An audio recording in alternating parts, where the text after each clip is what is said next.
Welcome back to Aligned and Alive. Before I formally introduce my guest today, I want to share with you why she's sitting in this room. I've been attending her sound healing classes for years, and not as a host or a collaborator, although we will speak on that later in this episode, yet as a student and as someone who truly values what she creates. And she's also been a very big supporter of the Aligned and Live podcast. And she was here at the Good Vibe Studios a couple years ago for our live podcast event.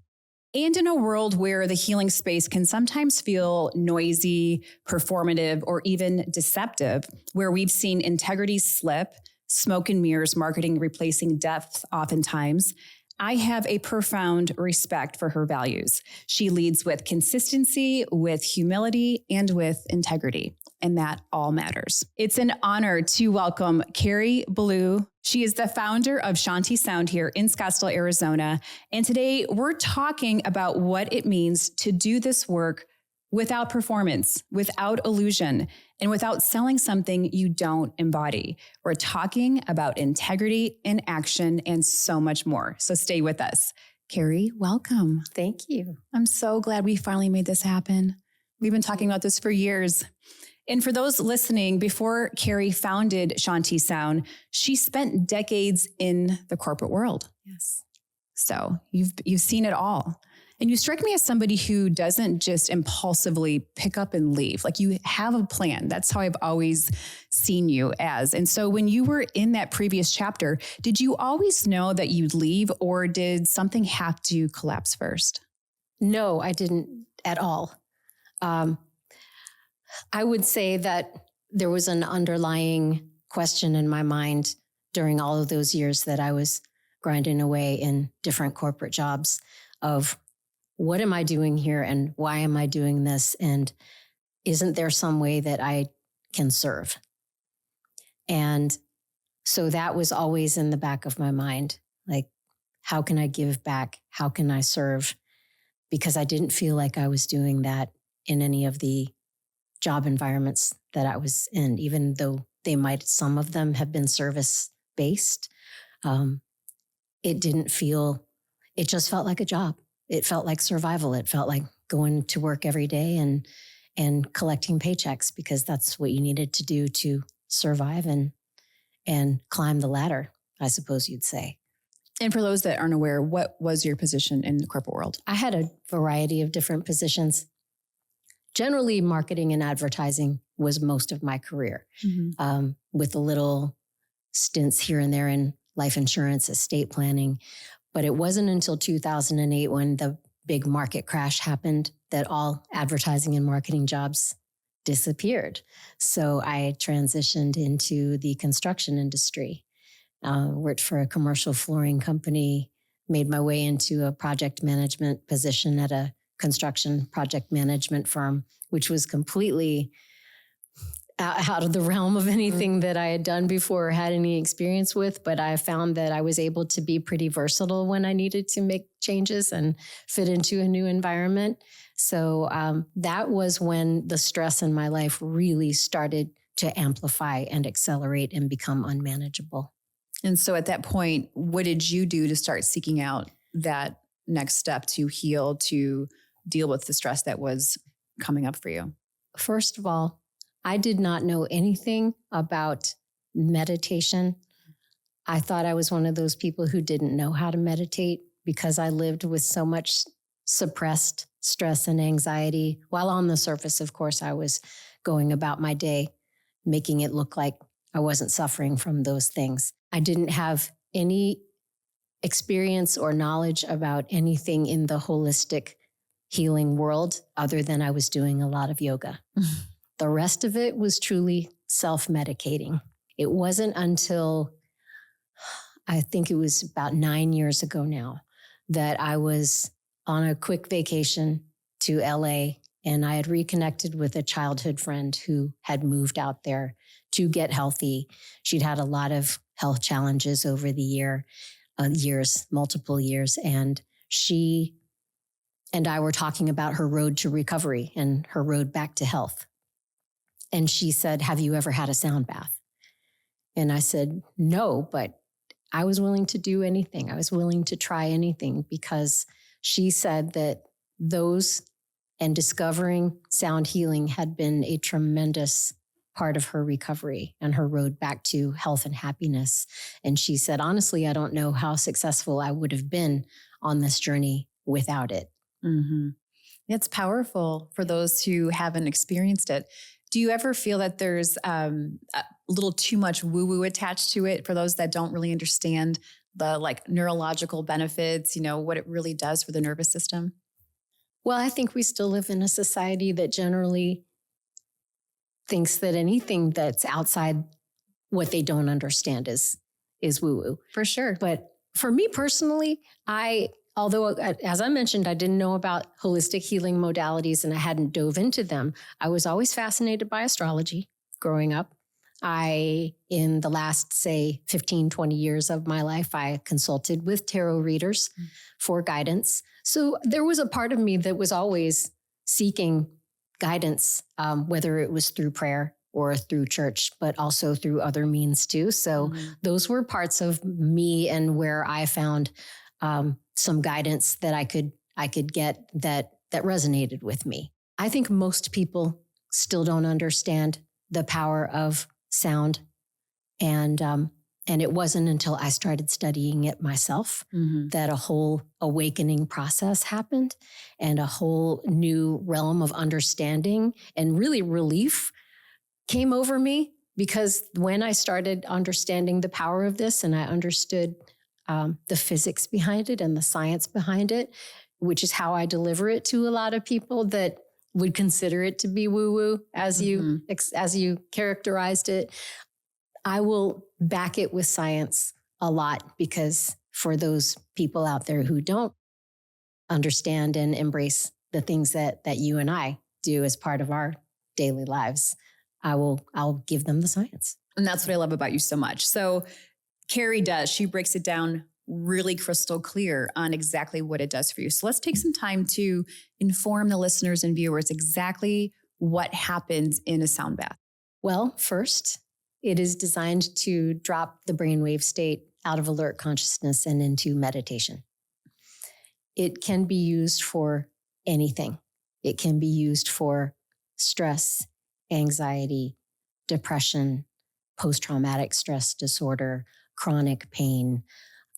Any disorder in the body has a root cause in disharmony. And that's what sound healing is about.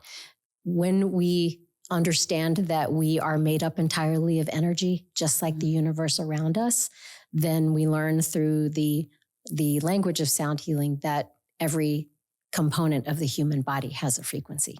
Even the brain chambers have different frequencies than one another. Every single particle of the human body has a frequency. And Edgar Cayce said you can think of disease as a form of disharmony. And what is going on in the body when we have blockages in the chakras, when we have vibrations somewhere internally that have lost their resonance, become blocked, or essentially gone out of tune, then that is when people start to have symptoms, whether they're physical or mental or emotional. What I also came to learn is that those trapped emotions and those neural pathways that are created in childhood from traumas that we go through early in life, unstable households, which I was a product of, those behavior patterns are also the result of neural pathways that were created by the conditioning that you were exposed to and that became your normal at a very early age, which, as you know, as we grow up, forms your personality and how you're going to be in relationships and how you're going to relate to the world around you. And is the world a safe place? And are people and relationships safe places?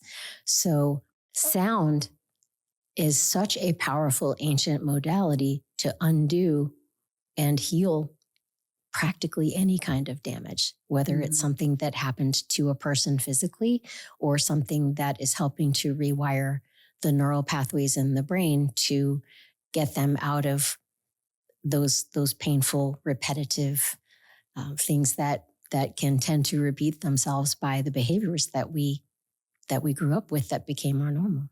Everything you just stated right now I don't feel like enough practitioners really speak to that. And that's what I love about your education with it. Like you go so much deeper than just hitting some bowls and creating some sound. And it's so intentional. And what I love so much about the practice is when we now incorporate the sound plus either like a guided meditation or hypnosis, which is what you and I will be collaborating on at my Paradise Valley retreat this April. Super exciting.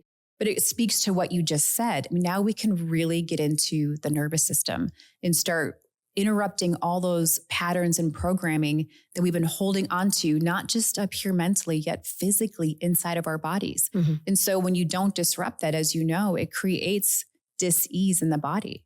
So along those lines, what do you recommend for somebody who's looking to maybe start their own healing journey and going down this as a practice part of that? Do you recommend once a week? Do you recommend, taking it once a month? What does that typically look like? I can speak from my own experience that after my friend recommended that I try a sound bath, I found one on my yoga schedule one weekend and I signed up for it immediately and I didn't know what to expect. And that was the moment of transformation for me because I had one of those experiences that was a truly before and after moment. I walked in there with all of that toxic soup in my mind and walked out of the room feeling completely different. And all of the things that had been swimming around in my mind, all of the worry and the anxiety, and I call it toxic soup, and it really was because there's no better way to characterize it. It's just the sum of everything you've been carrying around for so long, that I had been carrying around for so long, just disappeared. And I sat on the floor and I thought, what just happened? So I didn't have any really severe physical ailments or illnesses. I went in there to try to cope.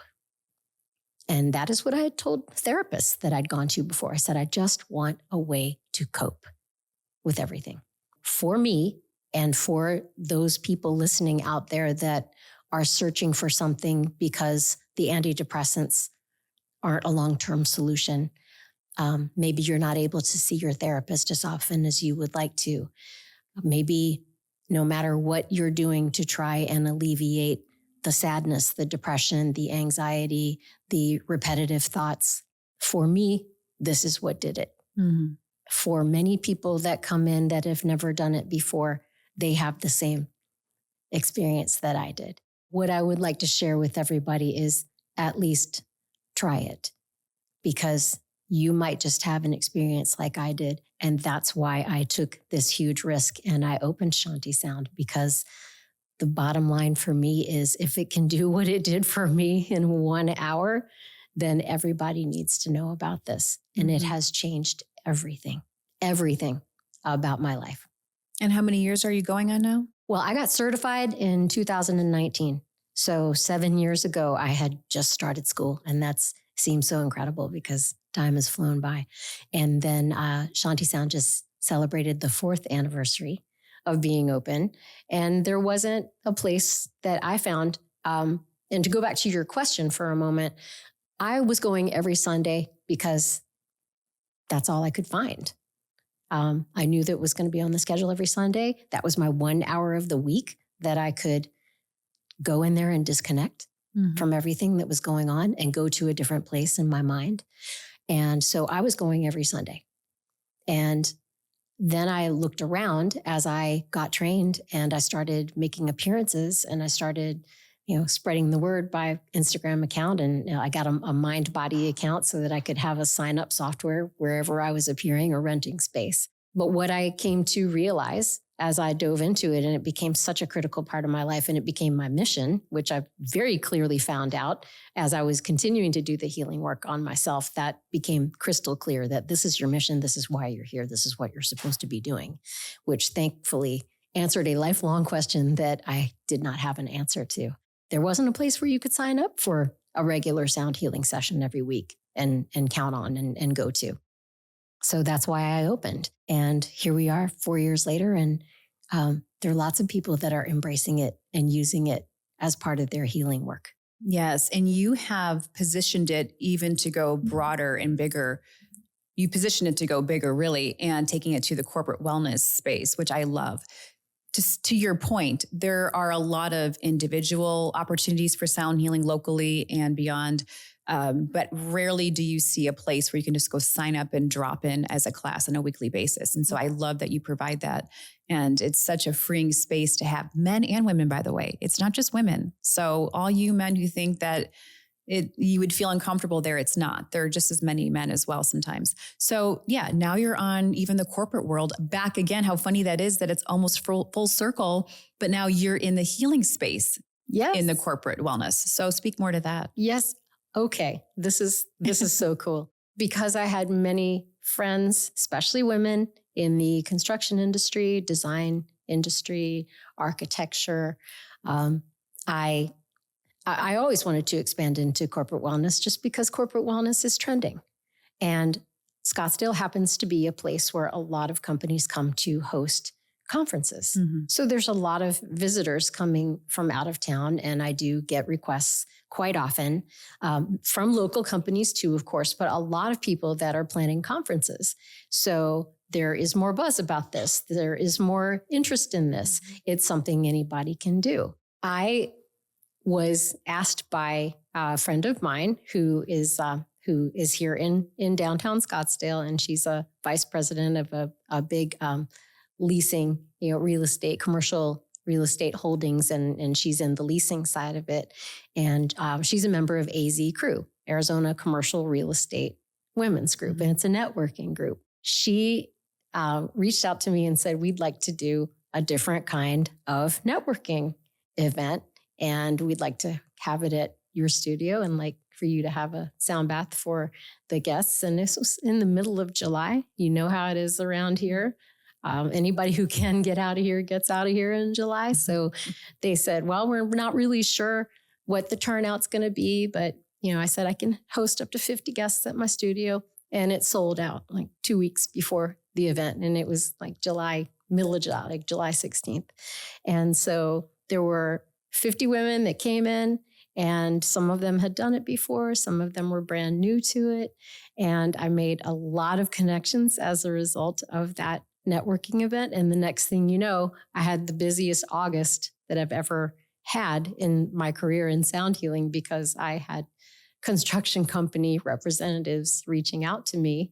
And I've hosted about 5 or 6 different construction companies, which is so full circle because I used to work with those companies all the time. I was in project management and working with those companies, building their buildings. And so it has come full circle in a really cool way. I love these moments. I'm like smiling ear to ear because it's very similar. It mirrors a lot of my journey as well. Starting off on health and wellness. Of course, my background is in, competitive sports and everything. And then going from that space to real estate, so similar, within the real estate arena, and then back into the health and wellness, so to speak, right? It's such a beautiful process and understanding of the duality in both industries. And I feel, maybe you'll agree to this or not, that it's sharpened myself as a leader because I know so intimately what it's like to grind and burn out and not take care of yourself. And so I really feel that we have this pulse that a lot of other maybe leaders or practitioners don't understand because they've either only been in the healing space and not necessarily the business side. But when you have both of those under your belt and really a firm understanding, I feel like I don't know about you, but I feel like it really helps me show up as a better leader and practitioner in this space. Yes. And when I'm in a group environment like that, and I'm giving the introduction, I will share that I've been where you are. Mm-hmm. I know how you feel. I know what it's like to be chronically stressed and closing big deals. And in these high stress and high pressure meetings, the deliverables in the construction industry are loaded with risk. And so much money is at stake. The competition is so fierce. So there are so many things that can keep you up at night. no matter what industry you're in, when it becomes your entire life, people aren't taking time off to go on vacations. They're not going to the gym. So much gets sacrificed, not only in the construction industry, but across the board, finance or medical, whatever it is. But my personal experience was just that was a level of stress that I had not experienced before because of the extreme amount of competition, and the stakes were very high. The size of the projects that you were going after to win were so huge that it made a difference between people being able to have a job or not, because it's a multi-layered, one project that gets won means that there's several people that now have a job for the next few months. But yeah, I share that with them all the time. I say, I know what it's like to feel the stress and the pressure that you're feeling every day from my own experience. Yeah, that's important for others to be able to really resonate with that. Like, you don't understand. You don't know what we go through. Oh, we know. Yeah. We know. And just in general, being a business owner, an entrepreneur, there's such a level of stress that rarely gets spoken about. It's up to you. No one's coming to save you. You got to show up. You got to figure it out. And that alone is, in of itself can be very stressful. That was part of my healing journey. Years ago, would never have imagined owning my own business.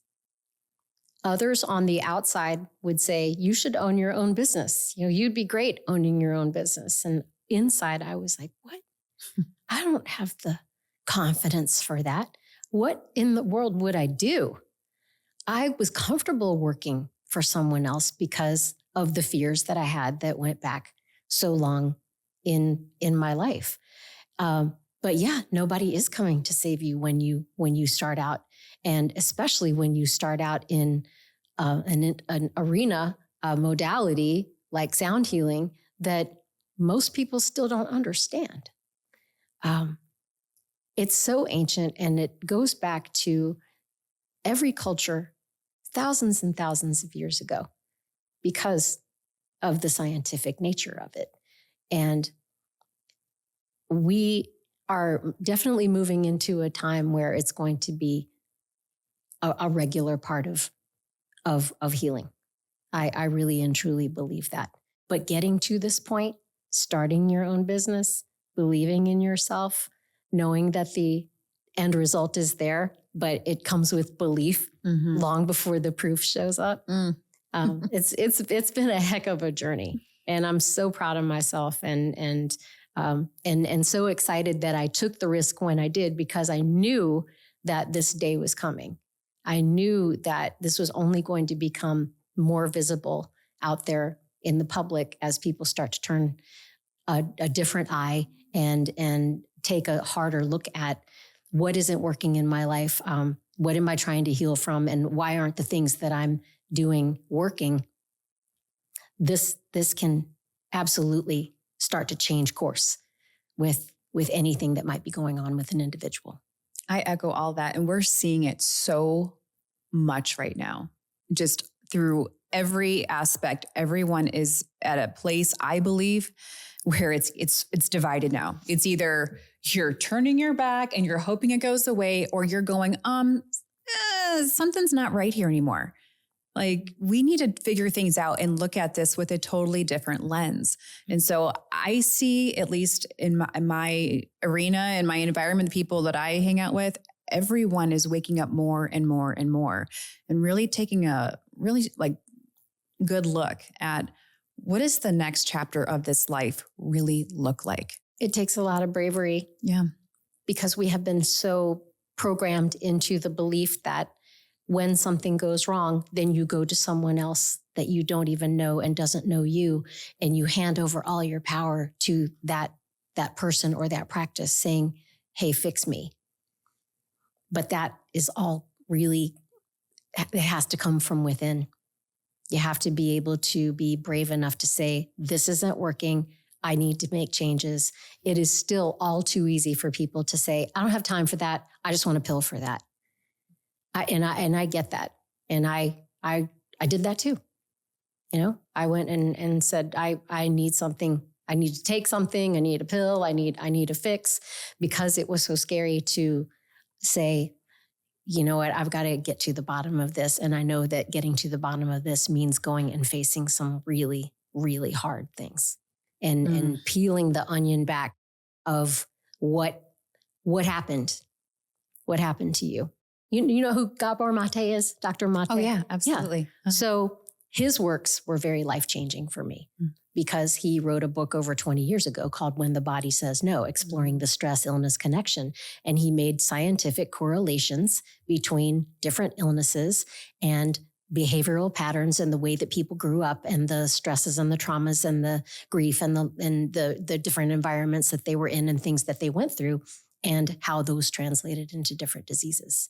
And that was really shocking and eye-opening for me, because not only is he an MD who's, 80 years old or close to 80 years old and had lived in that entire world of being the guy in the white coat that you didn't question, to really starting to ask questions to people. Like he would ask a question to his patients that no one had ever asked before. And he would say, tell me what your life was like before you got sick.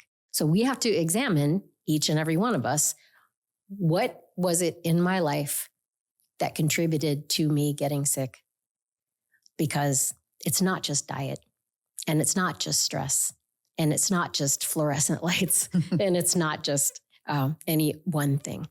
It's a combination of what was the story of your life up until this point, and how did that contribute? Thank you for sharing all of that. And you can change it at any given time. I think this is the one missing link that most people forget, is that they become a slave, a victim to their old story, that I was raised in this environment. I experienced X amount of abuse. I had X going on. Like there's always a victim mindset or victimhood attached to that story, which is keeping them stuck and looping and will constantly keep them in that space until they finally realize that the cage they have put themselves in, that they've built themselves in, they can open the door at any given time and take the step out of it and experience freedom. What does that look like?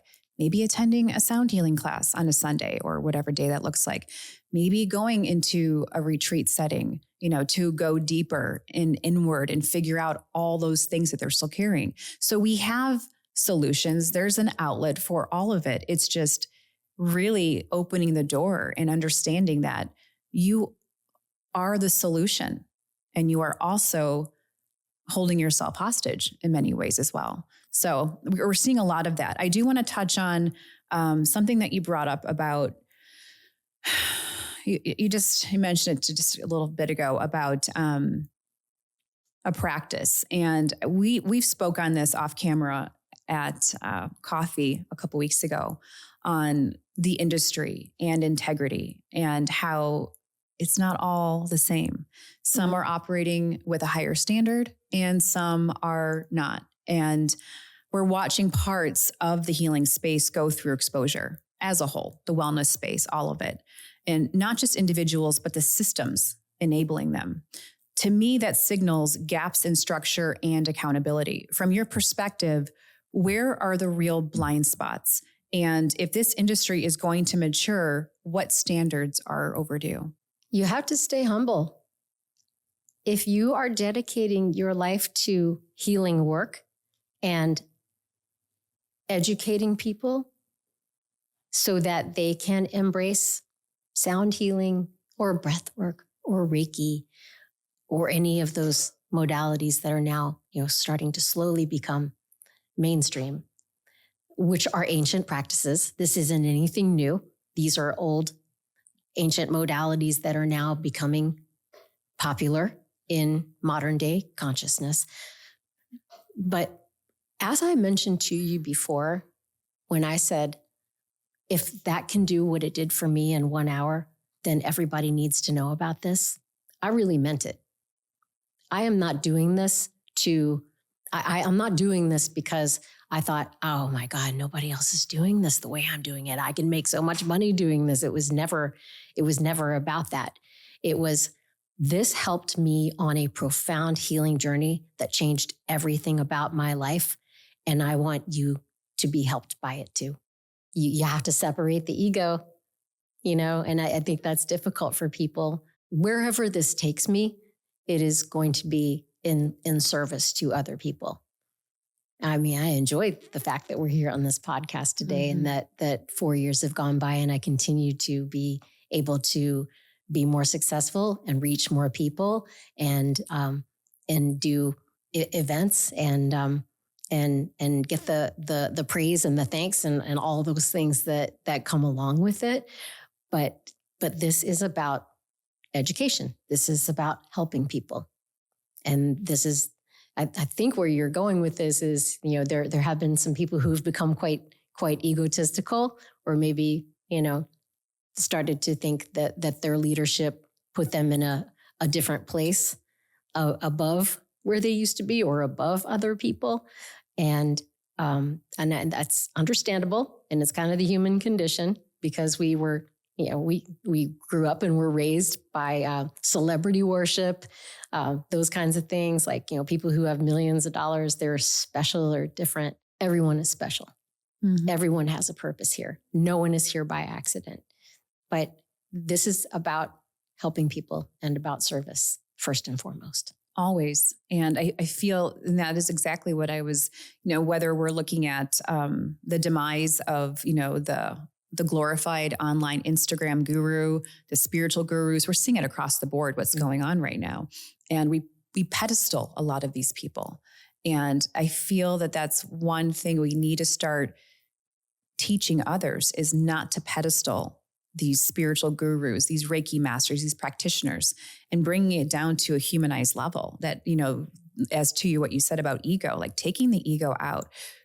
But as a leader, if you do decide to open a business, to put yourself in a leadership role, because essentially that's what it is, whether you're a business owner or you host retreats or whatever that looks like. If you're a coach, you're an online voice for wellness and healing, you do have to set yourself to a higher standard if integrity is part of your core values and all those things. I just feel that a lot of people lose sight of that and basically inadvertently or not try to become the go-to resource for someone's healing, as opposed to teaching and educating the process. Does that make sense? It does. And that's part of my outreach too. Mm. I don't think about this as being any kind of competition. The academy that I graduated from had been around for over 20 years when I went through the program, when sound healing wasn't, at least to my knowledge, even known about, except for in the yoga community or the meditation community, or whatever that community looked like. I had no idea about it until 8 or 9 years ago. So yes, I have built a business and I'm excited about where it's going. But again, people ask me, where did you get your training? Where can I learn this? And I pass on the information. I encourage them to get online and get enrolled in the online school. I noticed that when I completed my training, part of my training was a 5-day in-person workshop. I went to the Midwest for that workshop. And that's just happened to be where it was being hosted in the summertime in 2019. And I went to Iowa and I did the 5-day workshop with my trainer at the time. And I noticed that they were doing workshops in several places in the United States, but none in Phoenix. And I'm like, why in the world are there no in-person training workshops through this incredible world-class program in Phoenix? So I reached out to her right away when I was signing the lease, before I even had opened the studio space. And I said, hey, I'm opening a sound bath, a sound healing, meditation, and holistic event space. That's what it's called. Because I wanted to build community, because I wanted to spread awareness and education, because I wanted people to embrace sound healing. But also now we have workshops there several times a year. And people come from all over Arizona and other places to do these training workshops. And people will ask me after class, how can I get involved? How can I get trained? And I encourage it because we live in an abundant universe. There's more than enough to go around. You know, the more of us there are, the more we can change the vibration of the collective, the planet, because that is where we're going. Yeah. And that's why you're always going to keep growing and evolving and succeeding in what you do, because you have truly a leadership of heart. Like you want everyone to rise together and to succeed. And you're an amazing collaborator. One thing I love about you so much is at your holistic event space, at your, here at Shanti Sound, you constantly are bringing in other practitioners and collaborating with them, or allowing them just to host their own meditation or event or session. And I love that so much because it truly amplifies what community is all about. It's not about Cary. It's about the bigger picture and what Shanti Sound and what you've built it to be, and provided a platform for so many people to come and explore their gifts and use their voice, and to really have a ripple effect to help others locally and beyond. So I really applaud you for that. Thank you. Wow, since you put it that way, I didn't really think about that before, but the point was to open a sound healing, meditation, and holistic event space to build community, and also to increase awareness about these different healing modalities. Mm-hmm. So, the Reiki events and the breathwork events and the intuitive healing events, I have to admit, the first couple of years, I was still building my own confidence. So, I tended to spotlight those other collaborators a little bit more until it was kind of brought to my attention, and I realized it myself that why am I hiding in the background? That had to do with my personal life at the time. Mm-hmm. So there were some things that were kind of holding me back in my personal life at that time, which it's quite different now. Also, it was a confidence thing. So as my confidence grew, I was concerned about the intuitive healing events. I was concerned about the psychic medium stuff. I was concerned about, is the public ready for this? I'm ready for it. I dive into that stuff all the time. That is where I do most of my healing work, in the spiritual realm, the energetic realm, the higher self realm. But I was a little bit concerned about, like, how much are we going to put out there? But then I started meeting more people that were coming into my life, which is not a coincidence, that read Akashic records, that were highly intuitive healers. And so we just started putting these events together, and they are becoming more and more popular. And there are people who come in that are receiving medical treatment, mainstream medical treatment, that are supplementing their healing journeys with these other things. Mm-hmm. There are some people who are leaving the more traditional means because they've tried everything and it wasn't working, and they had to learn that this is something within myself that needs to be worked on, that needs to be healed from. And as I do the inner work, then the outer health, the outer healing from the physical ailments is going to happen. But yeah, thank you for saying that, because I don't think of it as like I'm really like a groundbreaking leader. I don't think of myself that way, but it's grown. I could never have imagined or known what it was going to turn into. I just knew I had to do it. Yeah, you listen to that nudge, that voice. And I think that's the most important part of the whole journey. And for me, I smile because I just been part of this for so long, my entire life. And my journey has changed, as you know, my story has shifted, and it's not ever wrong or right? Everyone has their own story and their own journey, and how that evolves and expands over the years. And so I love it all. And I think it's a wonderful space to provide for others, to allow them the freedom to seek and expand in their own way. Yeah. So thank you for that. Well, we're going to shift gears here for a moment. And this is going to be a rapid fire round. I like to end all of my podcasts with something really fun, so the audience gets to know you a little bit more on a more fun way. Not so, intense or serious. So are you ready? Yeah, I'm ready. First thing that comes to mind, So don't overthink it. All right. Favorite comfort food? Pizza. Morning person or night owl? Morning person. Your go-to stress relief practice? Sound baths. Window seat or aisle? Aisle. Coffee or tea? Coffee. One place in the world you feel instantly grounded? The beach. Favorite song to reset your mood? Any meditation music. Beach or mountains? Beach. Beach. One non-negotiable daily habit you have? Drinking my salty lemon water with ginger first thing in the morning. Ooh, that sounds tasty. And if you weren't doing this work, what would you be doing? Probably working at a med spa. It's all good. Cary, thank you so much. And one last thing, what would you like to leave our listeners with? Come try a sound bath. It's easy. It's inexpensive. Anyone can do it, regardless of physical ability. All you have to do is try it. All right. And I will have all of the information in our show notes. If today's conversation resonated, Cary will be joining me live this April at the Paradise Valley Elite Experience. It's a retreat we're doing for a 4-day immersion. And we'll be guiding 2 powerful sessions designed to help you release subconscious blocks at the cellular level through sound frequency and a deep internal reset with hypnosis and guided meditations. And of course, this is not surface level. We go real deep and you will feel it in your body. It's a transformation that integrates into your nervous system. So if you're ready for that kind of shift, click the link in the show notes and join us. And for more on Cary and her lovely studio, Shanti Sound, here in Scottsdale, Arizona, please click the link.